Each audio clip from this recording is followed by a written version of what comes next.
তো আল্লাহ রাব্বুল আলামিন মৃত্যু সকলকে দিবেন। তো আল্লাহ রাসূল সাল্লাল্লাহু আলাইহি ওয়াসাল্লাম যখন এখানে বসে গেছেন বলতেছেন এটা খবর পোকামাকড়ের খবর, এখানে যেমন আসে আগে চিন্তা ভাবনা করে আসবা।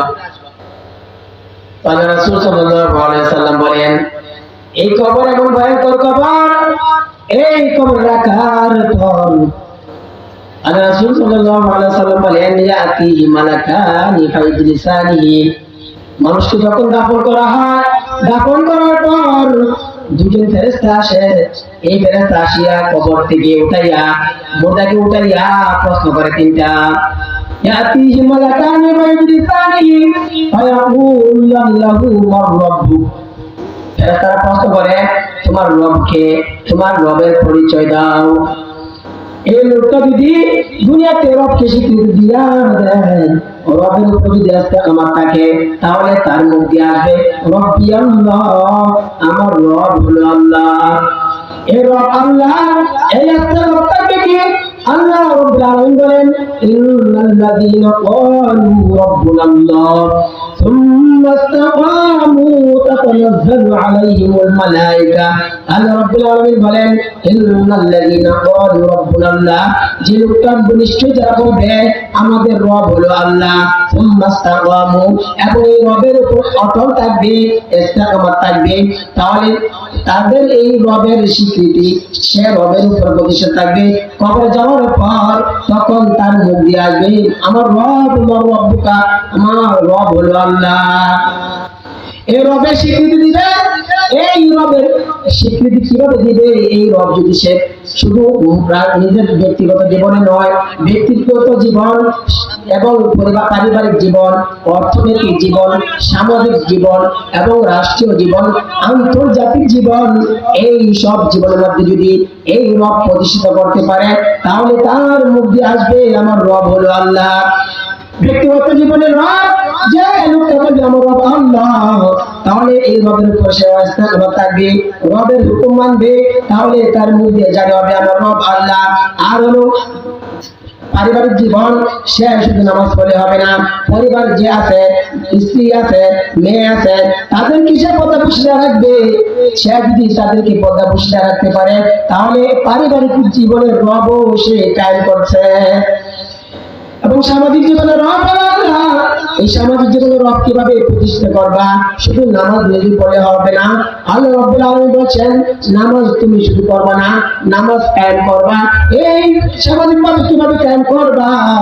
দাওয়াতে তাবলীগের ভাইরা যেভাবে মেহনত করিয়া নিজেও নামাজ পড়ে, আরেকজনকে নামাজের দাওয়াত দেয়, এইভাবে যদি তুমি আরেকজনকে দাওয়াত দিতে পারো, তাহলে তুমি সামাজিক জীবনের রব তুমি কায়েম করলা। আর হলো রাষ্ট্রীয় জীবনের রব। রাষ্ট্রীয় জীবনের রব কখন হবে? যারা ইসলামের বিরুদ্ধে চলবে, ইসলামের বিরুদ্ধে আচরণ করবে, যখন আলেম ওলামা ডাক দিবে, যখন এই আলেম ওলামাদের ডাকে সাড়া দেওয়া যাবে, তখন তোমার ব্যক্তিগত জীবনের জন্য রব এবং রাষ্ট্রীয় জীবনের রব, আন্তর্জাতিক জীবনের রব তোমার কায়েম হয়ে যাবে। তুমি যখন নবীর প্রেমে মহব্বতে ইসলামকে হেফাজতের জন্য তুমি যখন রাস্তার মধ্যে আলেম ওলামাদের ডাকে সাড়া দিয়া তুমি যখন রক্ত জড়াইবে, তাহলে তুমি আন্তর্জাতিক জীবনের রব তুমি কায়েম করবে। এই মৃত্যু আমার পর, এই তিনটে প্রশ্ন করার পর আল্লাহ রাব্বুল আলামিন এই প্রশ্ন করার পর ফেরেশতারা বলবে তোমরা এই প্রশ্নের উত্তর কোথায় পাইছো? বলবে এইভাবে এলাকার মধ্যে ওয়াজ মাহফিল হয়েছে, আলেম ওলামারা আমাদেরকে বলছে, এগুলো শুনিয়ে শুনিয়ে আমরা এটার উপর আমল করছি। আল্লাহ রাব্বুল আলামিন ফেরেশতাদের দল তাদেরকে আর প্রশ্ন করার দরকার নাই। আন সাদাকাতা আবদি, আমার বান্দারা সত্য বলেছে, আমি সপ্তাহের মধ্যে তাদেরকে সিগনেচার করে দিলাম, আমার বান্দা সত্য বলেছে। দুনিয়াতে থাকতে গেলে অনেক কষ্ট করছে, অনেক পরিশ্রম করছে। যারা ইসলামের উপর চলে তাদের আর্থিক অবস্থা, বেশিরভাগ মানুষের আর্থিক অবস্থা দুর্বল হয়, তারা আরামে বিশ্রায় থাকতে পারে নাই, আরামের পোশাক পরতে পারে নাই।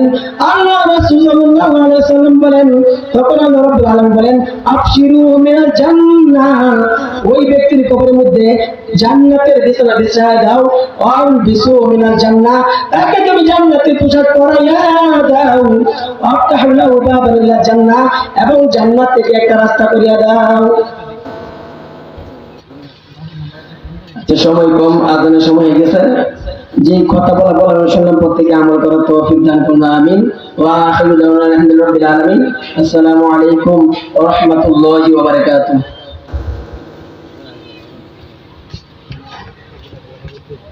আলহামদুলিল্লাহিল্লাযী আল্লামাল কুরআন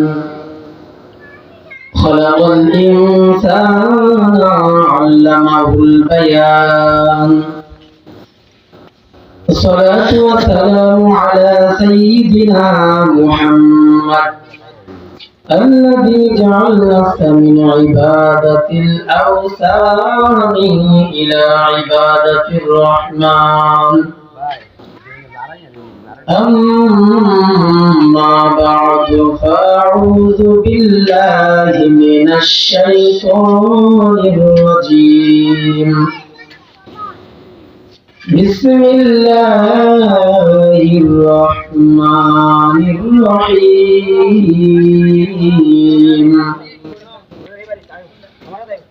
لولا أخرتني إلى أجل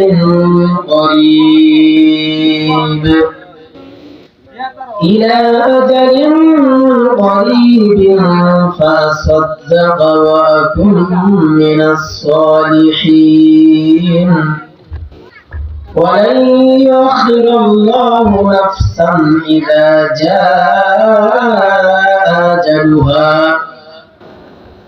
وقال النبي صلى الله عليه وسلم يأتيه ملكان فيجلسان فيقولان له من ربك فيقول ربي الله فيقولان له ما دينك فيقول ديني الإسلام فيقولان ما هذا الرجل الذي بعث فيكم فهو محمد رسول الله صلى الله عليه وسلم أو كما قال النبي عليه الصلاة والسلام. آمنت بالله صدق الله المولانا العظيم وصدق رسوله النبي الكريم ونحن على ذلك من الشاهدين والشاكرين والذاكرين والحمد لله رب العالمين. اللهم صل على محمد وعلى آل محمد كما صليت على إبراهيم وعلى آل إبراهيم إنك حميد مجيد. اللهم بارك على محمد وعلى آل محمد كما باركت على إبراهيم وعلى آل إبراهيم إنك حميد مجيد. بلغ العلا بكماله كشف الدجى بجماله حسنت جميع خصاله صلوا عليه وآله.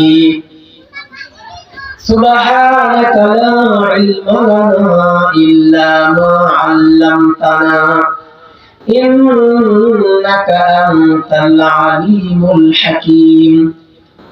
رب اشرح لي صدري ويسر لي أمري واحلل عقدة من لساني يفقهوا قولي. মাসহালা হিলফুল ফুজুল যুব সমাজের উদ্যোগে আয়োজিত বাৎসরিক তাফসীরুল কোরআন মাহফিলের সম্মানিত সভাপতি, প্রধান অতিথি, বিশেষ অতিথিবৃন্দ, মঞ্চে উপস্থিত নবী ও আওয়াজুল আওলামায়ে কেরাম,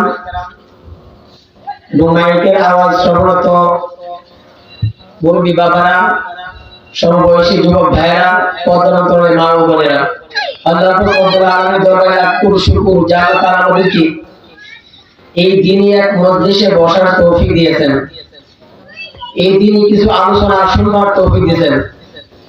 আল্লাহ রাসূল সাল্লাল্লাহু আলাইহি ওয়াসাল্লাম বলেন, যেখানে কোরআন এবং হাদিসের আলোচনা করা হয়, যদিও দেখা যায় উন্নত মানের বিছানা নাই, সামানা নাই, কিন্তু এটা জান্নাতের বাগান। আল্লাহ রাসূল বলেন এটা জান্নাতের বাগান। এই জান্নাতের বাগানে আমাদেরকে এই যুব সমাজ একটা পরিবেশ করে দিয়েছেন। একটা ব্যাপারে আল্লাহ রাসূল বলেন, এই বাগানে যদি কেউ বসতে পারে তার গুনাহ মাফ করায় সে বাড়িতে ঢুকতে পারবে। তো যেহেতু তাফসীরুল কোরআন মাহফিল, আর নিয়ম হলো তাফসীরুল কোরআন মাহফিল করতে হলে প্রত্যেক বক্তাদেরকে একটা বিষয় দিতে হয়।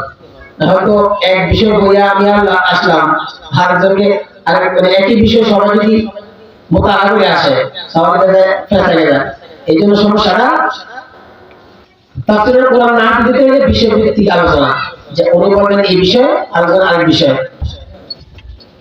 তা আমার আগে যিনি আলোচনা করতেছিলেন সময়ের স্বল্পতার কারণে বয়ান শেষ করতে পারেন নাই, যে ইমাম মালিক রাহমাতুল্লাহ আলাইহির ঘটনা উনি বলতে চাইছিলেন, কিন্তু সময়ের স্বল্পতার কারণে সব ঘটনা বলতে পারেন নাই। যে আমাদের মাযহাব হলো চারটা, এর মধ্যে একজন ইমাম মালিক, তো উনি মক্কা হজ করবেন, মদিনায় উনি সময় কাটাইছেন 70 বছর। এখন হজ করা দরকার, চিন্তা করতেছেন হজ যে করবো, এখন যদি আমি মক্কা যাবো, যে যদি এখানে মারা যাই তাহলে তো লাশ আমার আসবে না মদিনা। কারণ এখন যেভাবে গাড়িগুলো আছে, উন্নত প্রযুক্তির ব্যবস্থা আছে, মানুষ বিদেশে মারা গেলেও লাশ বিমান দিয়ে দেশে আসে, কিন্তু আগে যে জায়গায় যে মারা যেত ওইখানে দাফন কাপড় হয়ে যেত। তো ইমাম মালিক চিন্তা করলেন, মক্কা থেকে মদিনা থেকে মক্কা যদি যেতে হয়, রাস্তা যদি আমার মৃত্যু হয়ে যায় বা ওইখানে যদি আমার মৃত্যু হয়, লাশ তো আর দেশে আসবে না। এখন কি করা? উনি ইস্তেগফার আমল করলেন। আমল করে যখন ঘুমায় গেছেন, আল্লাহ রাসূল সাল্লাল্লাহু আলাইহি ওয়াসাল্লাম ওনার স্বপ্নের মধ্যে হাজির হয়ে গেছেন। সুবহানাল্লাহ। ইমাম মালিক চিন্তিত, আল্লাহ রাসূল বলতেছেন, ওই ইমাম মালিক তুমি চিন্তিত কেন? ইমাম মালিক বলতেছেন, আমি দুনিয়াতে কতদিন বাঁচবো এটা একটা ইস্তেগফার আমল করছি, এখন আমার জানা দরকার যদি আমার সময়টা বেশি হয় তাহলে আমি মক্কা থেকে মদিনা থেকে মক্কা যাইতে পারবো। এটা একটা বিষয় আমাকে জানাই দেন। তো ইমাম মালিক প্রশ্ন করছেন মুখে, কিন্তু আল্লাহ রাসূল সাল্লাল্লাহু আলাইহি ওয়াসাল্লাম মুখে জবাব দেন নাই।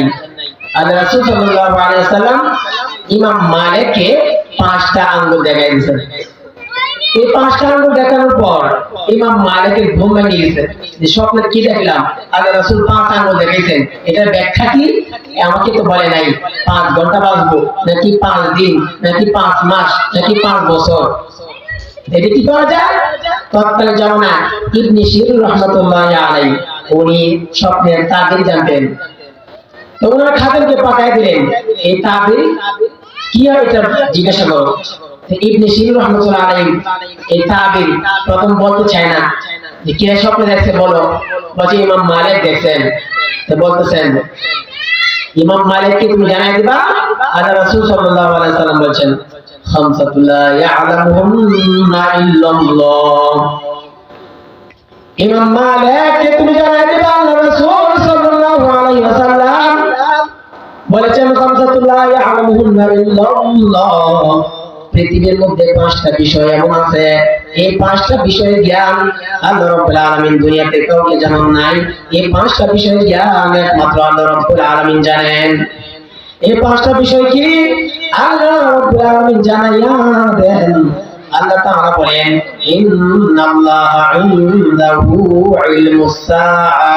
কিয়ামত কখন হবে, কত সালে কিয়ামত হবে, কখন কিয়ামত হবে, কি বারে কিয়ামত হবে, এটা দুনিয়ায় কেউ জানে না, আল্লাহ রাব্বুল আলামিন জানেন।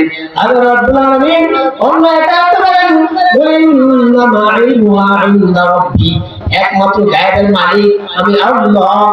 ইন্নামা ইলমুহা ইনদা রাব্বি, এই সবের জ্ঞান একমাত্র আমার কাছে। তাই নম্বরে এক নম্বর প্রশ্ন তুমি জবাব নাও। আল্লাহ রাব্বুল আলামিন বলেছেন ইন্নাল্লাহা ইনদাহু ইলমুস সাআ, কিয়ামত কখন হবে, কখন কিয়ামত হবে এটা দুনিয়ার কেউ জানে না, এমনকি কোন গাউস কুতুব জানে না, নবী রাসূলরা জানে না। একমাত্র কিয়ামতের বিষয়টা আল্লাহ রাব্বুল আলামিনের জানা।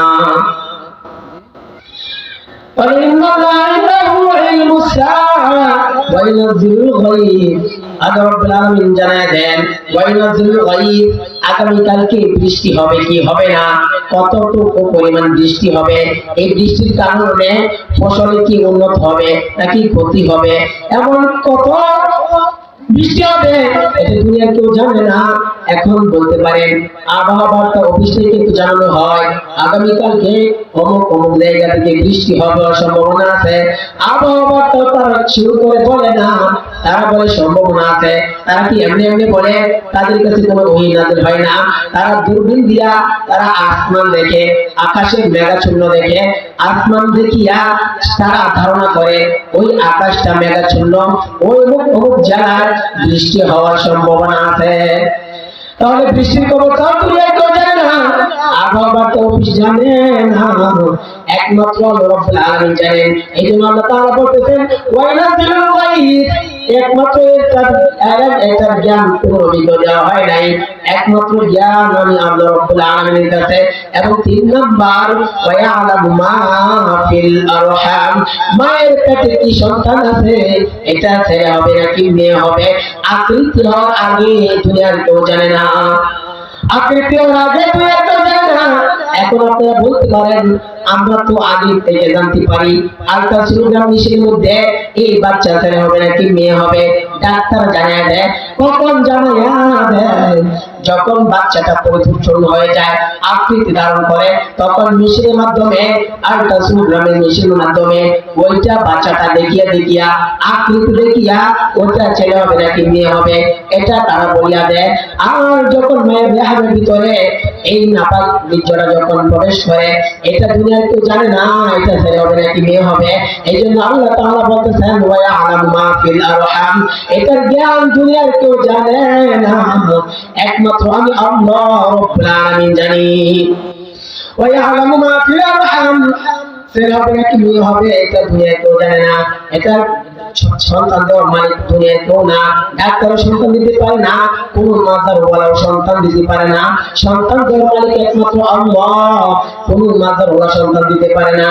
আল্লাহ রাব্বুল আলামিন বলেন ইয়াহবু মান ইয়াশাউ ইনাসাহু ওয়া ইয়াহবু লিমান ইয়াশাউ যুকুরা আও ইউযাওwijuhum যুকুরানাহু ওয়া ইনাসা ওয়া ইয়াজআলু মান ইয়াশাউ আকিমা। আল্লাহ রাব্বুল আলামিন বলেন আমি কোন কোন মা বোনদেরকে, আমি কোন কোন মেয়েদেরকে ছেলে সন্তান দান করি, আবার কোন কোন মেয়েদেরকে মেয়ে সন্তান দান করি, আবার কোন কোন মেয়েদেরকে ছেলে এবং মেয়ে উভয় দান করি, আবার কাউকে আমি কোনটা দেই না। ক্ষমতার মালিক হলাম আমি আল্লাহ। এর জন্য সন্তান দেওয়ার মালিক আল্লাহ, দুনিয়ার কোন মাদারওয়ালা সন্তান দেওয়ার মালিক না। আমরা কি করি? সন্তান যদি পাইতে চাও তাহলে মাদার মান্নত করে শাহজালালে যাও, শাহপুরানে যাও, শাহ সুলতানে যাও, কাশি মান্নত করো, তখন বাচ্চা হবে। নাউজুবিল্লাহ। তারা আল্লাহ তাআলা বলতেছেন দুনিয়ার কেউ সন্তান দেওয়ার মালিক না, সন্তান দেওয়ার মালিক হলাম আমি আল্লাহ। আমি কাউকে ছেড়ে দেই, কাউকে মেয়ে দেই, কাউকে উভয়টা দেই, কাউকে আবার কোনটাই দেই না, কাউকে আমি বন্ধা রাখি, এটা আমার একমাত্র ক্ষমতা। এর জন্য তোমরা কাউকে কটাক্ষ করবা না, সন্তান না হলে তাকে বন্ধা, তাকে আত্মরা হলে তোমরা কটাক্ষ করবা না, কারণ সন্তান দেওয়ার মালিক আমি আল্লাহ। আমার ইচ্ছা আমি যাকে সন্তান দেই, আমার ইচ্ছা যাকে আমি সন্তান না দেই। এই জন্য মানুষ হইয়া আরেকজনকে এটার জন্য আমার কুদরতের জন্য কটাক্ষ করবা না। এবং আলামু মা ফিল আরহাম, সন্তান ছেলে হবে নাকি মেয়ে হবে এটা দুনিয়ার কেউ জানে না, একমাত্র আল্লাহ রাব্বুল আলামিন এটার খবর জানেন। এজন্য ছেলে হবে নাকি মেয়ে হবে এটা দুনিয়ার কেউ জানে না, আল্লাহ রাব্বুল আলামিন একমাত্র ক্ষমতাওয়ালা। ওয়া ইয়ালামু মা ফিল আরহাম ওয়া মা তাদরি নাফসুম মাযা তাকসিবু গাদা। আল্লাহ রাব্বুল আলামিন বলেন 4 নম্বর হলো আগামীকালকে কি তুমি উপার্জন করবা, কি তুমি খানা খাইবা, কি তুমি উপার্জন করবা, এটা দুনিয়ার কেউ জানে না, একমাত্র আল্লাহ রাব্বুল আলামিন জানেন। 4 নম্বর ওমা তাদরি নাফসুম বিআইয়ি আরদিন তামুত। একমাত্র ক্ষমতা হলো আমি আল্লাহ, দুনিয়ার কেউ জানে না ছেলে হবে নাকি মেয়ে হবে, দুনিয়ার কেউ জানে না। ওয়া ইয়ালামু মা ফিল আরহাম ওয়া মা তাদরি নাফসুম মাযা তাকসিবু গাদা ওয়া মা তাদরি নাফসুম বিআইয়ি আরদিন তামুত। আল্লাহ রাব্বুল আলামিন জানাইয়া দেন। এই 5 নম্বর হলো তুমি মৃত্যু কখন হবে ও মৃত্যুর খবরটাও দুনিয়ার কেউ জানে না, একমাত্র আল্লাহ রাব্বুল আলামিন এই মৃত্যুর খবরটাও গোপন রাখছেন। কারণ যদি আমাদের জানা থাকতো আগামীকালকে আমাদের মরণ হবে, তাহলে আজকে দেখি আসার পর যদি আমরা প্রস্তুতি নিয়ে রাখতাম, তওবা করতাম, ও আল্লাহ আমার মৃত্যু হয়ে যাবে, আর গুনাহ করা যাবে না, আর খারাপ কাজ করা যাবে না, এজন্য তওবা করতাম। আল্লাহ রাব্বুল আলামিন এই জন্য গোপন রাখছেন মৃত্যুর খবরটা, এটা দুনিয়ার কাউকে জানানো হয় নাই। মৃত্যু সকলকে গ্রহণ করতে হবে, মৃত্যু সকলকে গ্রহণ করতে হবে। আল্লাহ রাব্বুল আলামিন যেহেতু বলছেন, আমার আগে আলোচনা করছেন কুল্লু নাফসিন যায়িকাতুল মাউত, যত প্রাণী আছে, যত সৃষ্টি জগতের প্রাণী আছে, সকল সৃষ্টি জগতের মৃত্যুর স্বাদ গ্রহণ করতে হবে। তাহলে মৃত্যুর স্বাদ গ্রহণ করতে হবে। আল্লাহ রাসূল সাল্লাল্লাহু আলাইহি ওয়াসাল্লাম এই মৃত্যু সম্পর্কে বলেছেন, বারা ইবনে আযিব রাদিয়াল্লাহু তাআলা আনহু খরজনা মা রাসূলুল্লাহ সাল্লাল্লাহু আলাইহি ওয়াসাল্লাম ফি জানাজাতি রাজুলিন মিনাল আনসার। আল্লাহ রাব্বুল আলামিনের সাহাবী বারা ইবনে আযিব রাদিয়াল্লাহু তাআলা আনহু বলতেছেন, আল্লাহ রাসূল সাল্লাল্লাহু আলাইহি ওয়াসাল্লামের সঙ্গে একটা আনসারের জানাজা নামাজের উদ্দেশ্যে আমরা ঘর থেকে বের হইলাম। যখন জানাজার আগে, যখন লাশ দেখার আগে, অনেক সময় আমরা যে বাড়িতে জানাজা পড়তে যাব, রাস্তার পথের মধ্যে অনেক জায়গায় দেখা যায় যে বাড়িতে আমরা জানাজা পড়বো, ও রাস্তার মধ্যে ওই লোকটার কবর খনন করতেছে, এমন রাস্তার পাশে খনন করা হয়। আল্লাহ রাসূল সাহাবীদেরকে নিয়ে যখন যাইতেছেন, এই আনসারী সাহাবীর লাশে যাওয়ার আগেই কবর সামনে পড়ছে, আল্লাহ রাসূল কবরের সামনে বসে গেছেন। আল্লাহ রাসূল সাল্লাল্লাহু আলাইহি ওয়াসাল্লাম কবরের সামনে বসার পর সমস্ত সাহাবায়ে কেরাম কবরের সামনে বসে গেছেন। আল্লাহ রাসূল মাথা উঠায় না, মাথা নিয়ে রাখছেন। মাথা নোয়ানোর পর আল্লাহ রাসূল সাল্লাল্লাহু আলাইহি ওয়াসাল্লাম হঠাৎ মাথা উঠাইলেন এবং সাহাবীদেরকে বললেন, ও সাহাবী কেরামের দল, কবর এমন একটা জায়গা, তোমরা আল্লাহ রাব্বুল আলামিনের কাছে পানাহ চাও, এই ভয়ঙ্কর খবর থেকে পানাহ চাও, কারণ এই ভয়ঙ্কর জায়গা খবর এমন কোন দিন নাই যে কবর মানুষকে ডাকে না, খবর ঘোষণা দেয়, প্রত্যেক দিন কবর ঘোষণা দেয়, আনা বাইতুল গুরবা, বলে আমি হলাম পোকামাকড়ের ঘর, আমার কাছে আসার আগে চিন্তা ভাবনা করে আসবা। আনা বাইতুল ওয়াহদা, আমি হলাম একা থাকার ঘর, আমার কাছে আসার আগে চিন্তা ভাবনা করে আসবা। আনা বাইতুল তুরাব, আল্লাহ রাব্বুল আলামিন আল্লাহ রাসূল সাল্লাল্লাহু আলাইহি ওয়াসাল্লাম বলেন, আনা বাইতুল তুরাব, কবর মানুষকে ডাকতে ডাকে বলে আনা বাইতুল তুরাব, আমি হলাম মাটির ঘর, আমার কাছে আসার আগে চিন্তা ভাবনা করে আসবা। কারণ চলে গেছে নাকি?